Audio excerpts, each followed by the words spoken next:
Այսօր լրանում է Երևանի պետական համալսարանի հիմնադրման 106-րդ տարեդարձը։ Բարև ձեզ, եթերում խորագիր հաղորդաշարն է, ես Գևորգ Էմինտերյանս եւ Մենուա Սողոմոնյանը կրկին ամփոփում ենք անցած շաբաթը։ Բարև Մենուա ջան։ Այսօր լրանում է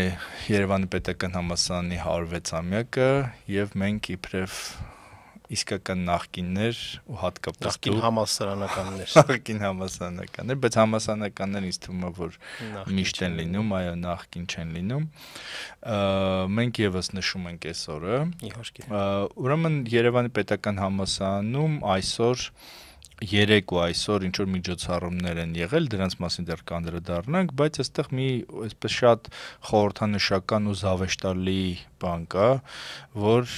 ռեկտորը Հովհաննես Հովհաննիսյանը, Նիկոլի կողմից նշանակված ռեկտորը ԿՊ-ական թիմի անդամ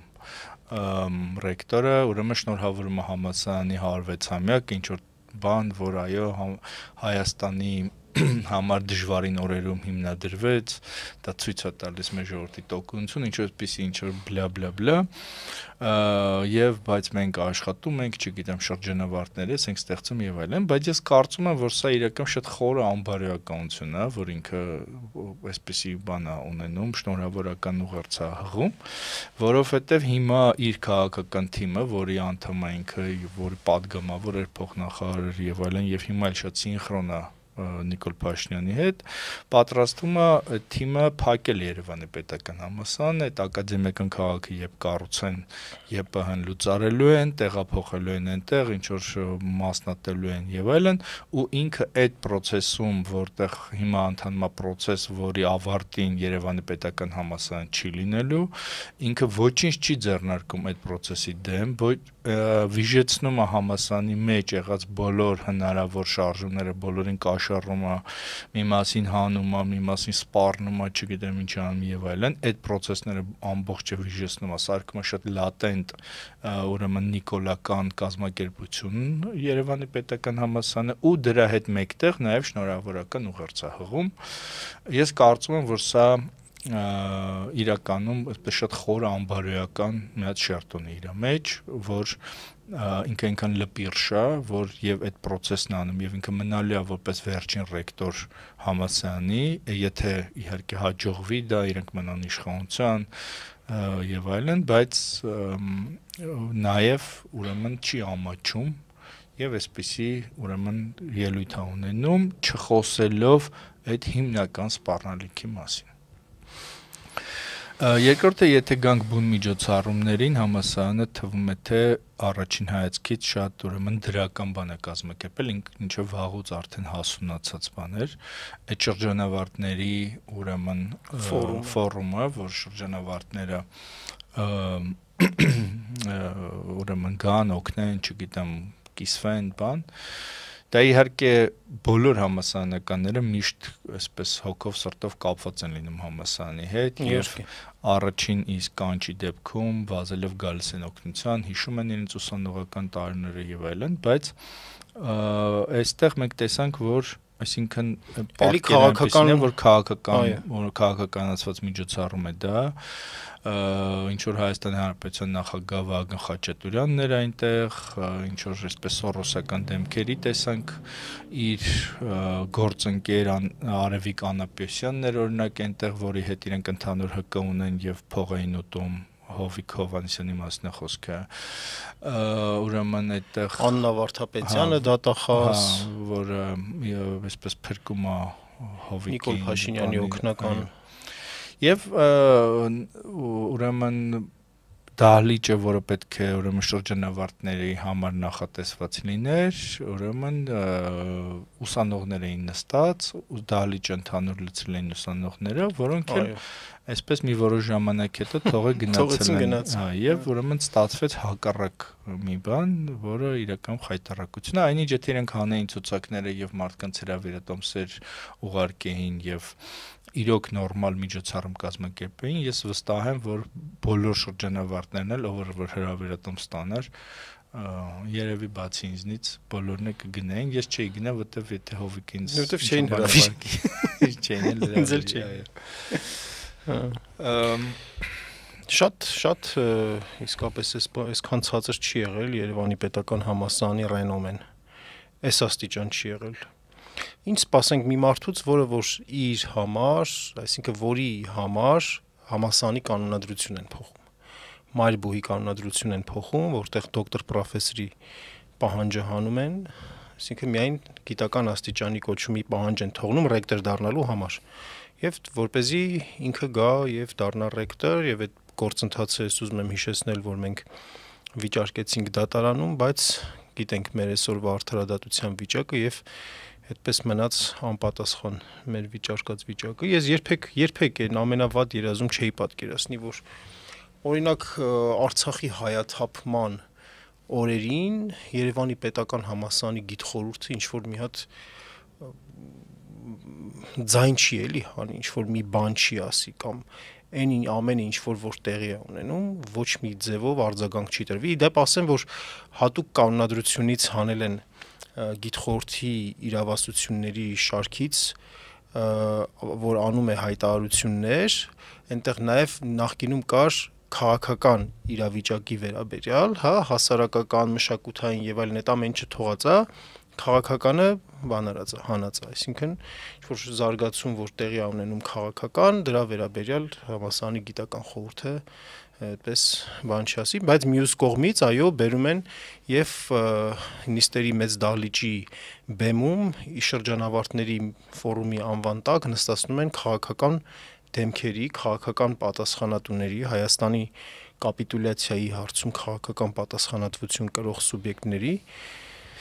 եւ ես անկեղծ ասած չգիտեմ էլի մի տեսակ չգիտեմ ասեմ, չասեմ, ոչ լինում է ասել, ոչ լինում է չասել,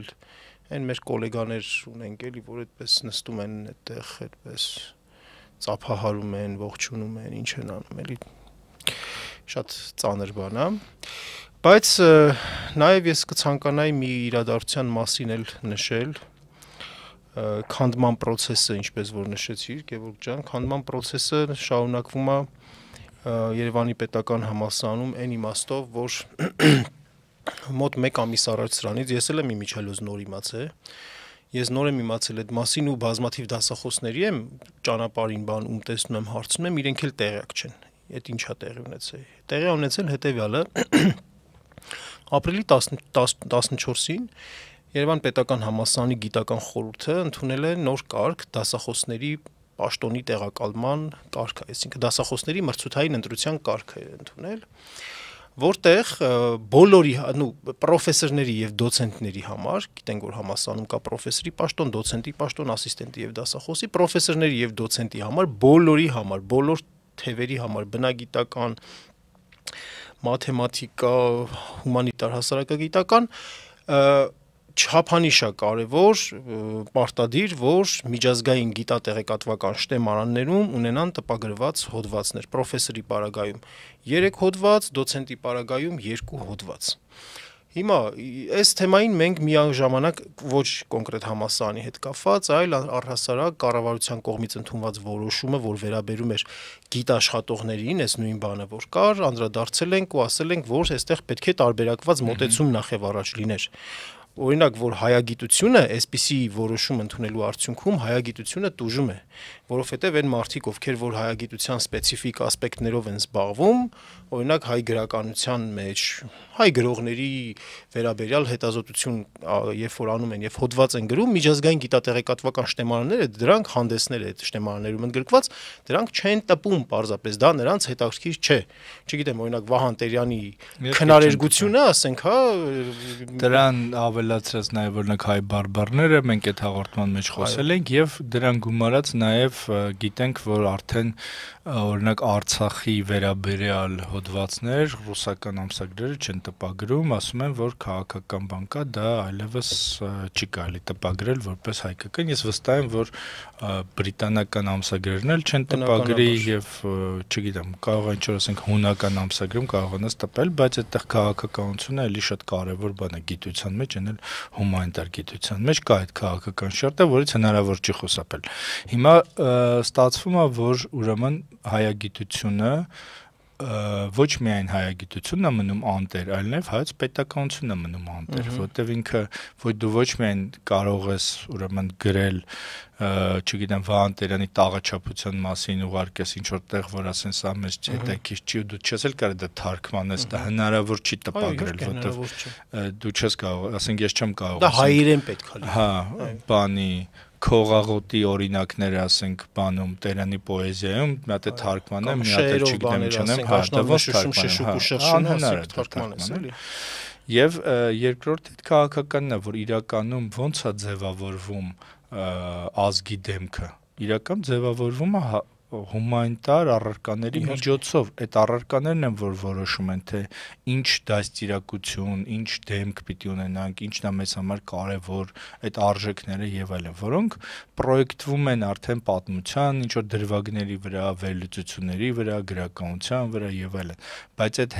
գիտնականներն են, որ ստեղծում են այդ դիմագիծը։ Հիմա այդ դիմագիծ ստեղծելու հնարավորությունը մեր ձեռքից խլվում է, որտեղ դու չես կարող, ասենք, տանել անգլերեն տպել ինչո բան, որտեղ անգլերեն տպես է ինչը որ իրենց հաճելի, ասենք, չգիտեմ, բաների սեռական փոքրամասնությունների իրավունքների պաշտպանությունը, չգիտեմ, սևամորտների եսիմ ինչը եւ այլն, ինչը որ մենք տեսնում ենք, որ կան մասնավոր դրամաշնորհներ, օրինակ ասենք, չգիտեմ, Եվրասիա հիմնադրամի կողմից տրվող, չգիտեմ, բաց հասարակություններ հիմնադրամի կողմից տրվող եւ այլն, որոնք այսպիսի օրինակ բաներ են, ուսումնասիրություններ են պատվիրում, օրինակ ասենք հայհոյանքը, այսինքն քարթուն հայ գրականության մեջ, այսպես ինչ որ հիմար բաներ կային, այնպիսի թիրախային բաներ, որոնք իրական լուսանցքային են, որովհետև այդ գրանտային բաները որ կան, դրանք հիմնական գիտություն չեն կարող ֆինանսավորել։ Մի լավ օրինակ էլ կա, օրինակ Բուն TV-ն, որը համարվում է, այսպես հիմա արդեն բան ունի, եթեր ունի, հեռարձակում ունի եւ այլն, այդ Գեմաֆինն էլ բանի իրանց թիմի անդամ, այսպես սաված հայացքով մի հիպերինտելեկտուալ գործիչ, ինքը ինչ է անում, ինքը կանչում է բոլոր այն դրամաշնորային հեղինակներին, որ իր մոտ Երևան, բայց այդ դրամաշնորային հեղինակները իրենք, այսպես ասենք, հիմնական գիտությունը չեն, իրենք, ասենք, երբեք հայերենի, ասենք, չգիտեմ, բառագիտության ոլորտով զբաղվող ինչ-որ մեկը Բուն TV-ով ելույթ չի ունեն։ Այնտեղ խոսում են, ասենք, կնոջ դերը միջնադարյան, չգիտեմ որտեղ, եսիմ ինչը, որոնք լուսանցքային թեմաներ են, բայց չի կարող ուրեմն գիտություն քարոզող հիմնական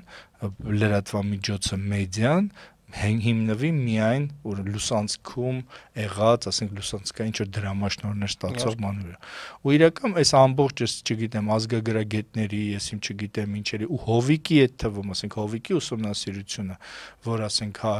հայ եկեղեցու պատմության բան դասավանդումը, չէ՞, դա գրքով լույս է տես, ինչն է այդտեղ սխալ, ինչն է որ ինչ պետք է անեն, եւ այդ բան դիակիզարանների թեման, որ պետք չի թաղել մարդուն, պետքա վառել, եսիմ ինչ անել։ Հիմա դա ի՞նչ է։ Ինչի համար են փող տալիս։ Փող են տալիս ինչ որ օրակարգ թելադրելու համար, բնականաբար, որը իրականում չի վերաբերում գիտության, դա գիտություն չի։ Դա ինչ որ լուսանցքային մի բան է, որը դրսի ուժերը ու կարա մարդը, ասենք, այդտեղ ոչ մի վատ բան չկա, փող են տալիս, ասենք, ինչ որ ուսումնասիրություն անի, տա բաներ։ Ես այդտեղ վատ բան չեմ տեսնում, վատ բանը այն է, որ դա այն հիմնականին փող չեն տալիս, հիմնականն են մերժում, հիմնականը դուրս են թողնում, որովհետև չի կարողանում տպագրի, չի կարողանալու այլևս երևա դոցենտ պրոֆեսոր չի կարողանալու դառնալ, եւ ուրեմն հետեւաբար մենք կորցնելու ենք մեծ հաշվով ոչ միայն թղթի վրա լուծարվելու է Երևանի պետական համալսարանը, այլև մենք կորցնելու ենք մթնոլորտը, որ այդտեղ կա։ Հիմա հենց ու այդ դասախոսները, որոնք որ ասենք նախկինում զբաղվում են այն գործով հայագիտության ոլորտում, որը որ մեզ համար ինքնության տեսանկյունից շատ կարևոր է, այդ մարդիկ նախ եւ առաջ, որպեսզի կարողանան իրենց գործը պահել, նախ եւ առաջ իրենց էներգիան ներդնելու են միջազգային գիտատեղեկատվական շտեմարանների հանդեսներում հոդված տպագրելու համար։ 3 հատ հոդվածը այս ոլորտում հումանիտար հասարակագիտական, հենց հայագիտական 5 տարվա ընթացքում նորմալ է ընդհանուր առմամբ։ Չհաշված դեռ որ դասախոսը, եթե մեկ ամբողջական դրույթի մասին ենք խոսում, ինքը նաև բավական այդպես մեծ բեռնվածությամբ դասավանդում է։ Հա, բայց այդքանը ապահովելուց հետո 3 հատ հոդված, որը որ չի վերաբերելու բուն հայագիտությանը, ասենք ինչ որ շատ անուղակի կապեր ունեցող թեմաներով եթե նա տպագրեց, նա էլ էներգիա ու ժամանակ չի ունենալու զբաղվի այն գործով, որը որ անհրաժեշտ է։ Դեռ լրացուցիչ իհարկե պահանջներ էլ կային այդ ամենի հետ կապված։ Եվ իսկապես ես ուզում եմ հիշեցնել, որ ժամանակին, երբ որ դեռ գիտությունների ակադեմիա չկար 1920-ական թվականներին, ընդհանուր եւ գիտական միտքներ կենտրոնացված Երևանի պետական համալսարանում եւ մասնավորապես հայագիտություններ կենտրոնացված Երևանի պետական համալսարանում եւ ուզում եմ հիշեցնեմ, որ եկող տարի կլրանա 100 տարին, որ Երևանի պետական համալսարանում սկսեց հրատարակվել Հրաչյա Աճարյանի արմատական բառարանը, այսպես ասենք, հա։ Ու այսօր այս տխուր վիճակի առաջ ենք կանգնած եւ դասախոսներն էլ շատերը տեղյակ չեն, այս ինչ է կատարվում, այս ոնց է եղել եւ նաեւ այլ պահանջներ էլ դրված այդ կարգի մեջ, որով որ ռեկտորը շատ այդպես իրավասություններ է ստանում, ում հետ կկնքի պայմանագիր, ում հետ չի կնքի պայմանագիր, ինչ որ մեկի հետ կապված, եթե անցանկալի մարդ եղավ process է նախաձեռնում, հանձնաժողով է կանչում, ինքը իրավունք ունի հանձնաժողովի մեջ անդամներ նշանակի, փակ գաղտնի քվեարկության պետ մարդուն հանեն եւ այլն, այսպիսի ակադեմիական ավտորիտարիզմի փուլ է թևակողում Երևանի պետական համալսարանը 106-րդ իր տարեդարձին, ցավոք։ Դե հա, այստեղ իհարկե ասել, որ նախկինում չկար ավտորիտարիզմ, ես պիտի ասեմ, որ կար, սիրելի մենուա, որտեվ կար ընդհանուր համակարգը այնպես էր, չի եղել ավտորիտարիզմ։ Իրականում մենուա ջան, դա շատ լուրջ խնդիր է ու գալիս է համակարգից։ Երբ որ ամբողջ ուրեմն այսպես ասենք օրենսդիր եւ գործադիր իշխանությունը կենտրոնանում է մի մարդու ձեռքին, այդ մարդը դառնում է սուլթան։ Ինքը արդեն դառնում է ոչ թե կառավարիչ, ոչ թե ինչ-որ բան, այլ դառնում է սուլթան։ Հիմա ասենք Հովիկի պարագայում ինքը վստահ է, որ քանի որ կա քաղաքական լոյալության խնդիր, ինքը ինչ ուզի կարա անի։ Այսինքն կարող է չբռնվի, ասենք այն չբռնեն ինչ-որ բանի վրա։ Հիմա օրինակ այդ իմ դեպքը որ կար, որ ինքը հարկերը չէր վճարել։ Ինչի հետևանքա դա։ Ոնց կար ասենք ինչ-որ մեկը հարկը չվճարի, չէ՞։ Ու Նիկոլ Փաշինյանն էլ ամեն օր վերականգնում ասում է հարկերը վճարեք, հերոսները եւ այլն։ Բայց ես ապացուցեցի, չէ՞, որ հարկայինից թուղթ եմ տարել դատարան, որ ինքը իմ վերջնահաշվարկի հարկը չի վճարել, բայց ինքը ոչ մի պատասխանատվության, ոչ մի չի ենթարկվել։ Նաև դատարանը վճռել է առաջինացիան դատարանը, որ ես իրան զրպարտել եմ, որ թեև թուղթ եմ տարել, որ ինքը իրոք չի վճարել այդ հարկը, ու հետեւաբար իմ Facebook-ին գրառումը ճիշտ է։ Բայց այս կարգի ուրեմն պետությունը կանգնած է իր մեջքին։ Դրա համար ինքը ինչ ուզի կարա անի։ Ու այն ինչը որ ասենք ինքը բան չի անում, ասենք միջանցքում մեկին չի բռնաբարում կամ ասենք չի ապտակում, ես իմիջ չի անում, չնայած արդեն սրա բաները կան, նշույլները կան, որ նախկին դեկանները իր համար աշխատում են, ինչ-որ բաներ են անում, պասովկաներ են տեսնում իր համար եւ այլն, մենք արդեն սա տեսնում ենք, արդեն սրա նշանները կան եւ եթե ինքը եւս ասենք մի 5 տարի մնա, մենք շատ ավելի սարսափելի բաներ ենք տեսնելու, ինչու, որովհետեւ համակարգն է այդպեսին, իր ձեռքին է կենտրոնացված ամբողջ իշխանությունը եւ միայն ասեն Սուրեն Պապիկյանի չգիտեմ փողեր մուծելով կամ չգիտեմ իրենց հարաբերությունները ինչի վրա են էլի կառուցվում, ասենք չգիտեմ գրկում են իրար կամ ինչ են անում եւ այլն, միայն այդ ինչը որ ինքը անում է դրա համար եւ այն որ ինքը Նիկոլ Փաշինյանի առաջ պահում է իր լոյալությունը, հերիքա որ ինքը ինչ ուզի կարողանա անի։ Հիմա ինչը որ ինքը անում է, դա անում է, որովհետեւ ասենք ինքը եղել է աղքատ ուսանող, չգիտեմ, աղքատ ասպիրանտ եւ այլն։ Երկրորդ կարևոր գործոնն է։ Դու համակարգային գործոնի մասն ես խոսում։ Ես համաձայն եմ, որ համակարգը այդ հնարավորությունը տալիս է, հա, բայց այստեղ նաեւ շատ կարևոր է, թե այդ համակարգի մեջ կարևոր այդպես գործարկողը ինչպիսի հատկություններով է օժտված։ Դե սովորաբար համարում եմ, որ ճիշտն ասած, որ մարդը տրվում է միշտ գայթակղությունների, միշտ, ասենք մի հատ, երկու հատ, 3 հատ, 5 հատ, հետո անպայման տրվելու է եւ պետք է համակարգ լինի, համակարգ։ Առաջ որտեվ կար ներքին, ասեմ, կար ներքին բաներ, հավասարակշռումներ կային։ Արի հիշենք, արի անկեղծ լինենք, էլի, արի հիշենք բանը։ Օրինակ, չգիտեմ, կար ընդդիմադիր հայացքներով դեկան Վարամ Դումանյանը, որը շատ ազատ խոսում էր եւ այլն, բայց ինքը ուներ որոշակի պաշտպանություն, այսինքն իրեն հանելը շատ դժվար էր։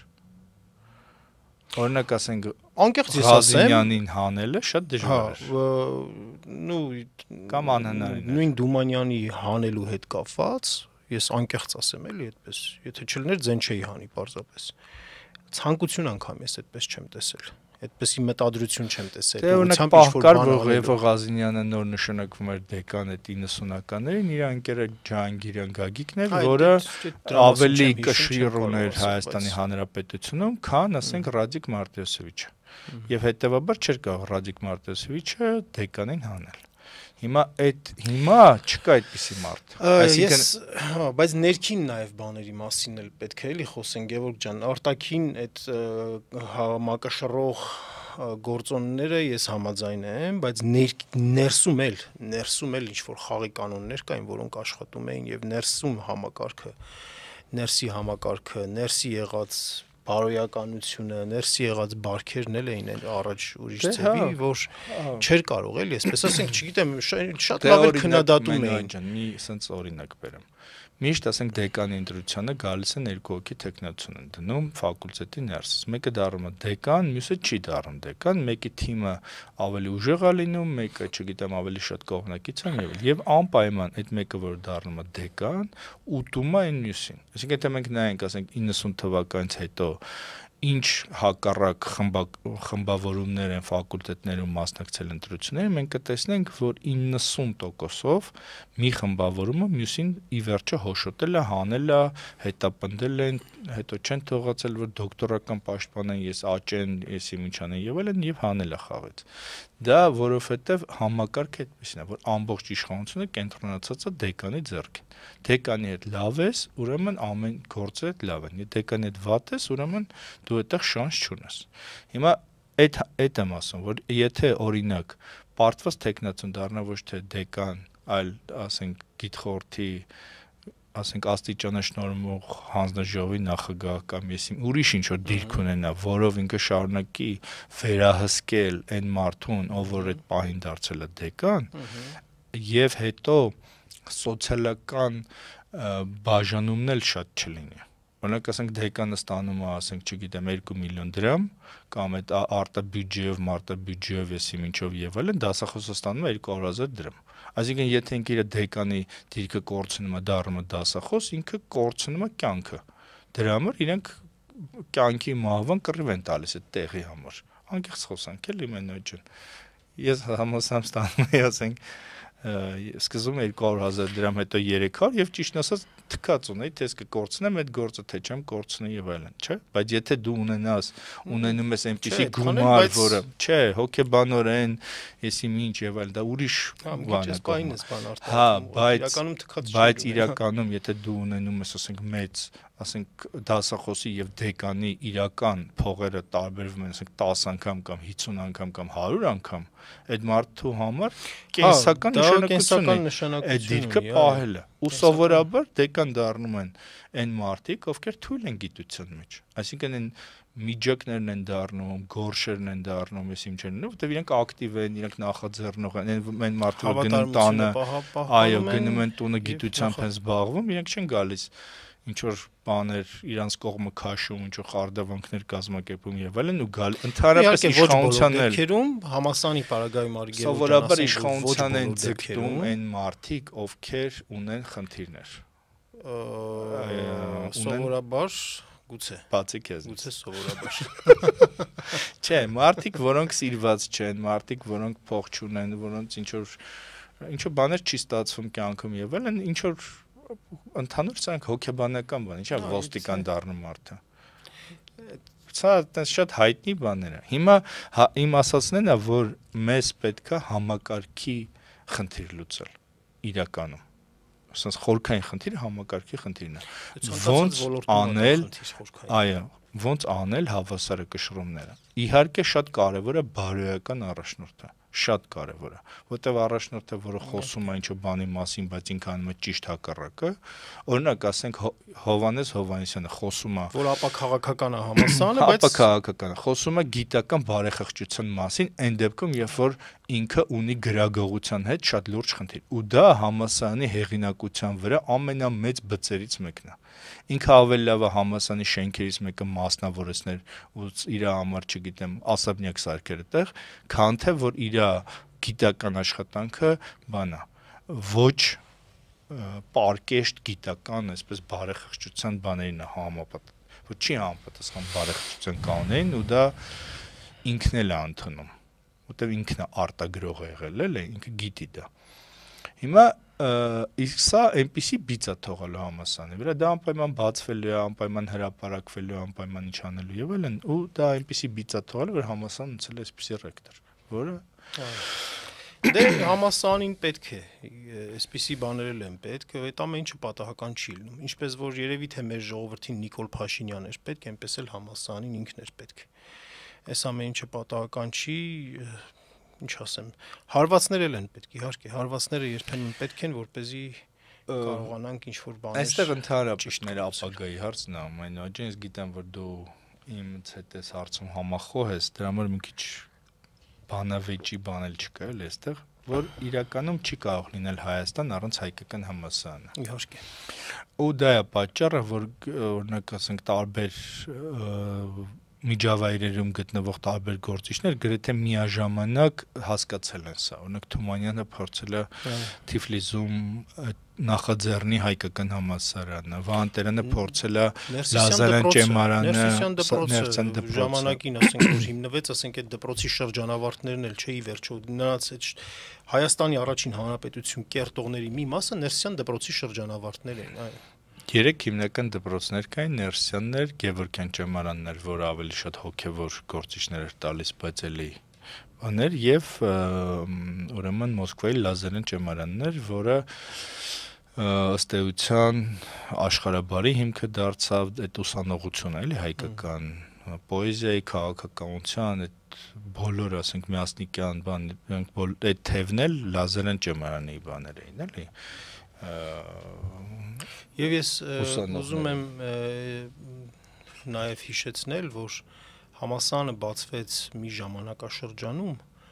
երբ որ օրական միջին հաշվարկներով 2000 մարդ ուղղակի մահանում էր օրական այդպես սովից, ժանտախտից, այս վիճակում, ծայրահեղ թշվառ վիճակում, այսպես ամերիկյան ցորենի ալյուրի օգնությանը այսպես սպասող այս վիճակով, տիֆով, այս վիճակում որոշում կայացվեց բացել Երևանի պետական համալսարան, այնպես որ մեր մայրբուհի ծնունդը շնորհավոր։ Բայց կար այդ ժամանակ երազ, որ լինելու է մեծ Հայաստան, որ մենք համախմբվելու ենք, որ մենք դուրս ենք գալու այդ ծանր վիճակից եւ այլն, ու դրա համար մեզ պետք է համալսարան։ Իսկ հիմա կա որոշում, որ Երևանի պետական համալսարանը պետք է փակվի, դա վերաբերում է հազարավոր մարդկանց, այնտեղ աշխատող գիտնականների,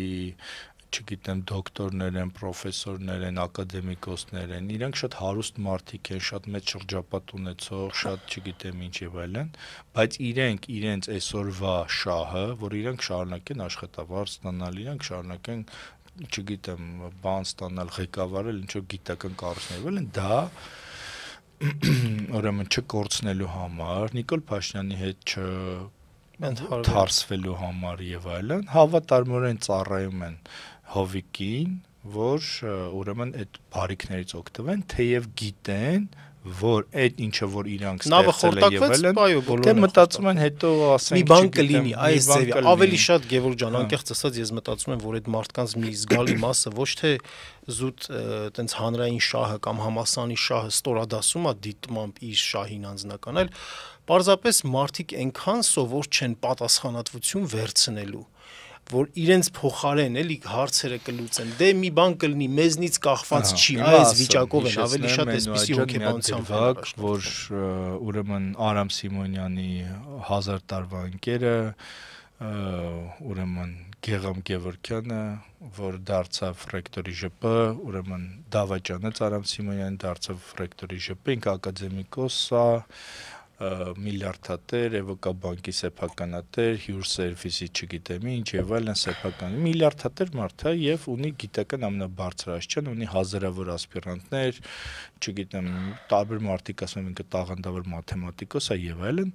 այդ ժամանակ երբ որ բացվեց ինքը ռեկտորի ժպեր, երբ որ բացվեց այդ ակադեմիական քաղաքի մասին գաղափարը, մի հատ էսպես բան եղավ, որ համալսարանի շենքը եւ այլն ակադեմիական քաղաք պետք է տեղափոխվեք այնտեղ, դա 20 թվականի կարծեմ սեպտեմբերն էր, 20-ի աշունն էր, առաջին միջև պատերազմն էր։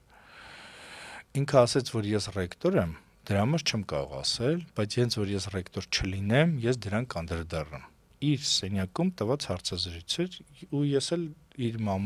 համալսարանի մամուլի խոսնակն էի, ապշոցեի, որ ոնց կարա մարդը, որը պետքա պաշտպանի այս կառույցի շահերը, այնքան է վախենում, որ ծպտուն չի անում։ Հետո ինքը դուրս եկավ ռեկտորությունից, էլի ձեն չանես, չէ՞։ Երբևէ չենք լսել, որ ինքը ակադեմիական քաղաքի մասին բան, բայց ես ինչքան գիտեմ, ինքը իր մեքենան, միակ մեքենան է, որ ինչ որ հատուկ այդ ԵՊՀ ավտոկայարանում բան ունի, չէ՞, որ ուրիշ ոչոք այստեղ չի կարա կանգնի։ Թե ամեն դեպքում այդ դիմացի այգին են իրան տալի, էվոկաբանկին են տալիս, չգիտեմ ինչեր են տալիս եւ այլն, ամեն դեպքում մենք տեսնում ենք, որ այդ մարդիկ ունեն անձնական շահ եւ հանրային շահը, նրան, որին իրանք պետքա ծառայեին, պետքա դա պաշտպանեին եւ այլն, դա փոխում են անձնական շահի հետ։ Բայց ես կարծում եմ այնուամենայնիվ, որ այն համասանականները, որոնց սիրտը ցավում է համասանի համար, իրական իրանք շատ ավելի շատ են, շատ ավելի տաղանդավոր են, շատ ավելի, չգիտեմ, այսպես անանձնական սիրով են սիրում համասարանը եւ անպայման ուրեմն համասանի համար դեռ այսպես ինչ որ բաներ տեղի կունենան եւ համասանը կգա իր սովորական հուն այդպես այս շաբաթվա մյուս կարևոր իրադարձությունը ուրեմն դպրոցների հետ էր կապված մենք տեսանք երկու խայտառակ իրադարձություն մեկը ուրեմն Մղճան գյուղում որը ուղղակի ուղեղում չի տեղավորվում թե ինչպես ուրեմն բարձր դասարանի աշակերտը մի քանի աշակերտ այսպես զորով ցածր դասարանի աշակերտներին թմրադեղ են տվել, որ իրենց սովորացնեն թմրադեղի ու այս թեմայով ոչ գյուղում ոչոք չի խոսում, ոչոք մեկնաբանություն չունի, որովհետև այդ ընտանիքը, որը դրանով զբաղվում է, ինքը թմրադեղերի վաճառքով է զբաղվում, թմրային նյութերի վաճառքով է զբաղվում, եւ այսպես նարկոկարտելի հետ գործ ունենք։ Եվ ուրեմն գործը քննչական երևի գիտի էլի այդ մասը։ Բոլորը եւ իրենց ճանաչում են եւ շատ լավ գիտեն ինչով են զբաղվում եւ այլն, եւ նաեւ հասկանում են, որ այդ երեխան որտեղից է դա սովորել, որտեղից է դա արել եւ այս փակ ինֆորմացիան այն որ ոչ մի բան չկա, իհարկե մի կողմից կա երեխայի լավագույն շահ, անուններ չհրապարակել եւ չգիտեմ ինչ չանել, բայց մյուս կողմից էլ սա նշանակում է, որ շատ հարուստ մարդիկ, շատ ուրեմն ազդեցիկ մարդիկ, ուրեմն կփակեն այդ գործը։ Ուղղակի հերթական ինչ որ օթում կախված, ինչ որ չափածուցված, ես իմ փաստական տվյալները կորած, ես ինչ որ հերթական բան է կդառնա։ Ես հիշեցնում որ այսօր կամ 3 տարին լրացավ այն 3 տոննա կոկաինի Հայաստան գալու, ոչ դատված մարդ կա, ոչ ինչ որ դատաքննություն կա, ոչ ինչ որ բան կա, ոչ մեկ դրա մասին չի խոսում, այդ մասին մոռացել են։ Այդ կոկաինն էլ հիմա որ գնան կշռեն, կարող պարզվի արդեն չգիտեմ 300 կիլոգրամ է դա։ Կես տոննա է մնացել, չգիտեմ ինչ է դարձել։ Կամ որտեվ բան։ Հիմա ասում ենք այս մասին ինչ եղավ, այդ 3 տոննա կոկաինի ու ինչ եղավ։ Շատ ասեն կգան մեզ կբռնեն։ Կասեն կարող է դուք եք տարել։ Չէ, բան մի խոսեք։ Մեղադրում ես կոռուպցիա մեջ, քեզ ծեծում են եւ քեզ դատում են։ Երկրորդ դեպքը եղավ Մերձավանում, երբ ուրեմն հարց, այսպես խմբակային հարցակում էր ուսուցչի վրա, որը գուցե չգիտեմ այդքան լավ ուսուցչուի չի, կամ գուցե այդքան լավ պատմություն չգիտի, կամ գուցե այդքան լավ դասը չի անցկացնում եւ այլն, բայց զուտ, ասենք բարոյական ինչ որ կոդեքսները ոնց կարելի ասենք տարիքով կնոջ վրա, այդպես ասենք շակալների պես հարցակվել, խրախուսել երեխեքին, որ մասնակցեն այդ շակալային անե եւ բանանել ու դա այսպես ձևավորել դրան գույն տալ, որ ասենք, չգիտեմ, թրքասերա Բայց ինչա դրա համար մենք իրեն պատժում ենք։ Այդ թրքասերներին պատժում եք, գնացեք Արսեն Թորոսյանին պատժեք։ Գնացեք, չգիտեմ, հիմնական թրքասերներին պատժեք։ Ժողովուրդը չեն կարող գնալ Արսեն Թորոսյանին։ Դե պարզա որ դա կամերաների առաջ բաները փոխվում են, էլի մի տեսակ, ասենք էլ մի մասը ոգևորվում են կամերաների առաջ, մի մասը վախենում են ինչ որ սաստեն, չսաստեն, բա որ հանկարծ Երևան կամերայի մեջ լրագրողը իրենց ասի, բա ինչի եք սաստում։ Կամերայի առաջ տեղի ունեցածը բանի մի կողմն է, հարցի մի կողմն է, բայց նաև այդ հարցը մյուս ուրիշ կողմ էլ ունի, էլի թե ինչեր է տեղի ունեցել, օրինակ ես էլ եմ, չեմ սիրում այդպես վերարտադրեմ այնքան որ այսպես լսել եմ այսպիսի բաներ, բայց մի քանի աղբյուրներից եմ լսել, ասենք նույն այդ ուսուցչու մասին, չեմ ուզում անկեղծ ասած, ուզում եմ ասեմ, այս process-ը երկկողմանի է, հա, իհարկե, ասենք, եւ դասը անցկացնելու հետ կապված եւ այո արտահայտություններ անելու ոչ կոռեկտ, մեղմ ասած ոչ կոռեկտ դրա համար կան որոշակի բաներ, կառույցներ, այսինքն մարդու, ասենք, մասնագիտական հնարավորությունները, ունակությունները ստուգելը, մարդու, ասենք, մանկավարժական եսիմինչը ստուգելը, պահելը եւ այլն։ Այդպես հեղափոխական բանը, որ եկեք դրանից դուրս է եկել, այդ գործընթացներից դուրս է եկել, հասել է մի հատ երրացող կաթսայի աստիճանի ու դրա վրա է նկարահանումը տեղի ունեցել։ Մինչև այդ շատ ուրիշ բաներ են տեղի ունեցել։ Ուղղակի ես նորից եմ ասում, որպես հանրային գործիչ բան չեմ անում էլի այդպես իմ այն ինչ որ ես լսել եմ նա over դա ցույց է տալիս այդ երեխեքին ասում եք վեր կացեք խոսեք ես իմ չգիտեմ հորս արև մորս արև այսպիսի բաներ են ասում այդ մարդիկ ուղղակի պետքա պատժվեն պետքա իրանք լուրջ պատասխանատվության ենթարկեն այդ երեխեն որ այդպես խոսում էր ով իր ծնողը չգիտեմ ինչ եւ այլ իդեպ մի հատ կարևոր բան ասեմ Ուրեմն հիմա երբ որ ասում ենք լիբերալ, չգիտեմ ինչ են կառուցում, ազատ դպրոցը, ով ինչ ուզում խոսում է եւ այլն։ Ասենք ծնողը ոչ մի պատասխանատվություն չի կրում երեխայի համար։ Կուզիկը դաստիարակի, կուզիկ ասի գնա մարզպանի, կուզի ինքը ոչ մի պատասխանատվություն չի կրում։ Ոչ մի ծնող ոչ դատվում է, ոչ չգիտեմ ինչ անում, ոչ եւ ինչը սիրած խորհրդային միությունում ու նորմալ պետության մեջ ծնողը պետքա պատասխանատվության ենթարկվի իր երեխայի համար։ Օրինակ, վարքի համար, ասենք, աշխատավայր պիտի գա նամակ։ Աշխատավայրում պիտի քննարկվի իր բանը, ինչու ինքը իր երեխային տիրություն չի, որտեղ չի կարող մարդ լինի լավ աշխատող, բայց ասենք թքած ունենա իր երեխայի վրա։ Դա նշանակում է ունենք խորը խնդիր։ Ու դա էլի այսպես համակարգային խնդիր է։ Հիմա ասենք Բան Անդրեասյանը դատապարտում է դա ես պատասխանատվություն չեմ կրում, բա ով է պատասխանատվություն կրում։ Չգիտեմ, բանի վարչության պետը կրթության ասում է, որ ես ինչ գցենք սրա վրա, նրա վրա եւ այլն։ Եվ կան մի հատ ինչ-որ շիրմաներ, այդ հայրենասիրությունն ու չգիտեմ ինչն է, եւ մեր վերքերն են։ Մարդիկ այդ վերքերի մատը դնում են այդ վերքերի վրա ու հասկանում են, որ մոտավորապես ինչ ռեակցիա լինել։ Ու դրա անվան տակ բարոյական, չգիտեմ, շատ լուրջ բաներ ոտնահարվում են։ Ու պլյուս դրան չկա այդ համակարգը։ Ինչ ուզում ես արա, ինչ ուզում է երեխայից սովորեցու։ Ասենք քանի դեպք կա, որ ասենք ծնողին ծնողական իրավունքից զրկել են։ Ես վստահ եմ, որ եթե բացենք վիճակագրություն նայենք, մենակ այն դեպքերն են, երբ որ ծնողները բաժանվել են, ու ասենք, չգիտեմ, հայրը ավելի շատ բաներ ունի, իշխանություն ու փող ունի եւ կարում ասենք, չգիտեմ, դատավորներին առնի, ես իմ փաստաբաններին վարձի, չգիտեմ ինչ անի, կամ էլ մայրը իրոք վերջին ես իմ ինչա, ու կարողանում է փոխել այդ բանը, խնամակալությունը, բայց մեծ հաշվով մեր պետությունը թքած ունի երեխեքի վրա։ Ինչ ուզում եք կարդացեք, ինչ ուզում եք արեք, հարկերը վճարեք, թմրադեղը օգտագործեք, ես ինչ ուզում եք կարևորը հարկերը վճարեք, ու չբռնվեք, հանկարծ մի հատ լրագրող չկա ձեզ նկարի։ Սա կարծում շատ իրականում լուրջ խնդիր է։ Մի ուրեմն կետի եմ ուզում անդրադառնամ, որ այս անցած շաբաթ եղավ 2 օր առաջ է եղել։ Ես չգիտեմ ինչպես Նիկոլ Փաշինյանը իր տելեգրամյան բանում ալիքում գրառում է կատարել, որ դժգոհել է, որ ինչու են իր գրածները քիչ լայքում։ Շատ խնդալու բան է եւ ասում է, որ Այսօր կարող է ասած լինի թող դնի ադրբեջանցի լայք են էլի ասում որ մոտավորապես բովանդակությունը էսպես է որ բանը 20000 մարդ եկամտահար բան այդ հայտարարագրի էսի ինչա հանձնել, այսքան փող է հետ ստացել, բայց ասում եմ գրառումները 800-ից 1000 հոգի է լայքով, որ այդ 20,000-ը փողը հետ ստացել, խի չեն լայքում իմ գրառումները եւ բանը եւ ասում որ չեք լայքում, դրանով օգնում եք վնգստացողներին, որ բան են անում, որ ուզում են պահեն իրենց ունեցվածքը, թալանած ունեցվածքը։ Երևի ինքը ստեղծում, որ ֆեյքերի մի հատ նոր խմբականակ սկսի։ Ստացվում է, որ ուրեմն ով որ քննադատում է հայտարարագիրը, օրինակ ես քննադատում, ստացվում է, որ ես վնգստում եմ, բայց ես էլ իրը կարծեմ, որ ինքն է վնգստում, էլի ավելի շատ, ճիշտ ասած, դա է ինչ որ հուսահատ վնգստոց է այս գրառումներ եւ այլն, եւ ուրեմն բանը մյուս կողմից էլ, բայց ես